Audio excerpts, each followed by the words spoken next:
मानना पड़ेगा महमद बुज़दाख को, मद्दाहों को ऐसे सरप्राइज देते हैं कि मद्दाहों के दिलों में कुर्नुस उस्मान ड्रामा और रचता जा रहा है और हर नया ट्रेलर नए हालातों वाक़यात लेकर आता है। आज हम किस्त नंबर 48 में होने वाले हालातों वाक़यात पर ही बात करेंगे। ट्रेलर में तो हमें ये देखने को मिला कि उस्मान निकोला के जाल से निकल गया, लेकिन वो अब दुंदार को कैसे पकड़ेगा? क्या मिल्हन खातून उस्मान की मदद करेंगी? कारा तो गए उस्मान का कितना नुकसान करेगा? क्या कारा तो गए के वार से गोकतुक शहीद होने वाला है? निकोला शहंशाह को मिलने गया तो क्या अब निकोला वापस आएगा या इसकी जगह कोई नया गवर्नर आएगा? आज की वीडियो में हम इन्हीं अहम सवालात के जवाबात देने की कोशिश करेंगे। नाज़रीन, हमने ट्रेलर में देखा उस्मान निकोला के जाल से निकल चुका है। देखने से तो ऐसा लगता है कि उस्मान बे को मदद मिली किसी जानिब से, लेकिन ज्यादा इम्कान यही है कि उस्मान बे खुद इस जाल से निकले हैं,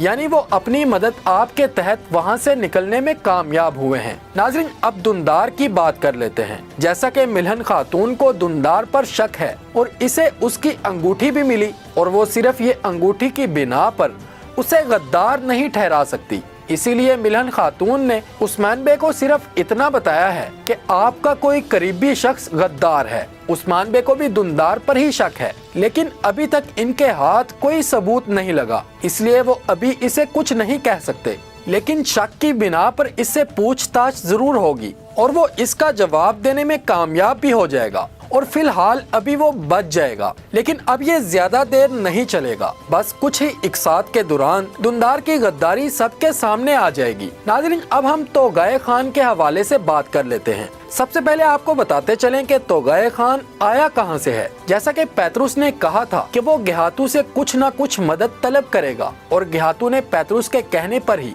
अपना सबसे खतरनाक कमांडर उस्मान बे की तरफ भेजा। नाज़रीन, अभी फिलहाल तोगाए खान उस्मान बे का इतना नुकसान नहीं कर पाएगा। जैसा कि सबसे पहले इसने गोकतुक पर हमला किया, लेकिन गोकतुक जल्द ही इसे बताने में कामयाब हो जाएगा कि वो उस्मान बे के खिलाफ है, यानी कि तोगाए खान को भी गोकतुक बेवकूफ बनाने में कामयाब होगा और फिर इसका साथ देगा और उस्मान बे को इसका फायदा ये होगा, जब भी तोगाए खान उस्मान बे पर हमला करने का कोई मंसूबा तैयार करेगा, गोकतुक पहले से ही उस्मान को बता देगा और इससे उस्मान बे को बहुत हेल्प मिलेगी। नाज़रीन, एक और बात याद रखें, उस्मान बे एक ही वक्त में दोनों दुश्मनों से एक ही सूरत में लड़ सकते हैं। जब मिल्हन खातून का कबीला उस्मान बे के कबीले के पास हिजरत करके आ जाएगा और एक तरफ याउलुक अरसलान भी मंगोलों को रोकने की मुकम्मल कोशिश करेंगे, इसी वजह से उस्मान बे को मंगोलों की तरफ से इतना नुकसान नहीं होगा।